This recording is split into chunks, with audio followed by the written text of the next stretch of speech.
Assalamualaikum warahmatullahi wabarakatuh. Perkenalkan, nama saya Mutia Wardanisa, NIM 2020602050 dari kelas Ekonomi Syariah, mata kuliah Mikroekonomi Islam.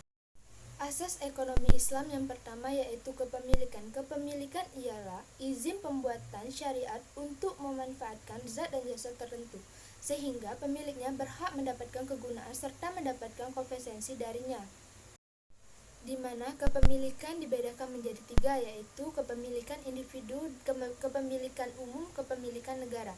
Kepemilikan individu yaitu hukum syara yang berlaku untuk barang dan jasa, di mana pemiliknya berhak memanfaatkan dan mendapatkan kompensasi darinya. Yang kedua yaitu kepemilikan umum. Kepemilikan umum ialah izin pembuatan syariat kepada suatu kelompok untuk sama-sama memanfaatkan benda tersebut, contohnya fasilitas umum, sumber daya alam, bahan tambang yang tidak terbatas. Yang ketiga yaitu kepemilikan negara. Kepemilikan negara ialah harta yang menjadi hak seluruh kaum muslim, sedangkan pengelolanya menjadi wewenang khalifah. Asas yang kedua yaitu distribusi. Distribusi ialah menjamin kebutuhan per individu warga negara.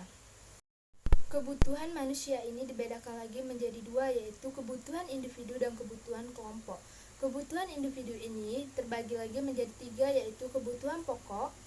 Kebutuhan pokok ini wajib sekali dipenuhi. Yang kedua yaitu kebutuhan sekunder. Kebutuhan sekunder ini boleh dipenuhi apabila kebutuhan pokok telah terpenuhi.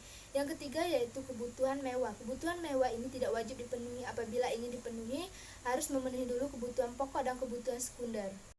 Yang kedua yaitu kebutuhan kelompok. Di kebutuhan kelompok ini adalah pendidikan, kesehatan, dan keamanan. Asas yang ketiga yaitu deposisi atau tasharuf, yaitu hukum syara dalam memanfaatkan barang dan jasa. Deposisi atau tasharuf dibedakan menjadi dua, yaitu infak dan pengembangan harta. Pengembangan harta terdiri dari pertanian, perdagangan, dan perindustrian. Dalam perdagangan adanya hukum halal dan haram. Perdagangan tersebut terjadinya halal apabila adanya salam jual beli istina dan syab.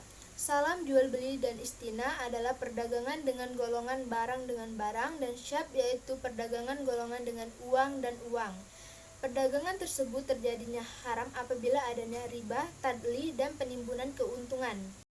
Yang ketiga yaitu perindustrian. Dalam perindustrian adanya hukum perindustrian. Hukum perindustrian yaitu hukum pabrik yang tergantung barang yang diproduksinya. Dalam deposisi atau tasyaruf juga dapat dikatakan haram apabila yang pertama, dalam infak adanya isyaraf, taraf atau foya-foya, takdir atau kikir.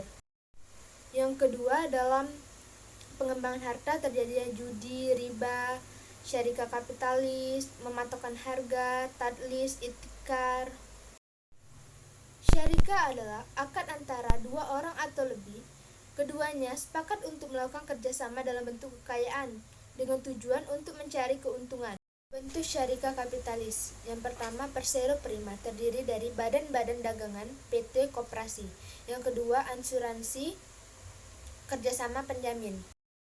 Hukumnya haram apabila bertentangan dengan syarat syarikah Islam, bertentangan dengan fakta akad syariah, bertentangan dengan objek akad syariah, tidak dijalankan oleh badan tapi modal. Terima kasih, sekian penjelasan dari saya. Saya ucapkan wassalamualaikum warahmatullahi wabarakatuh.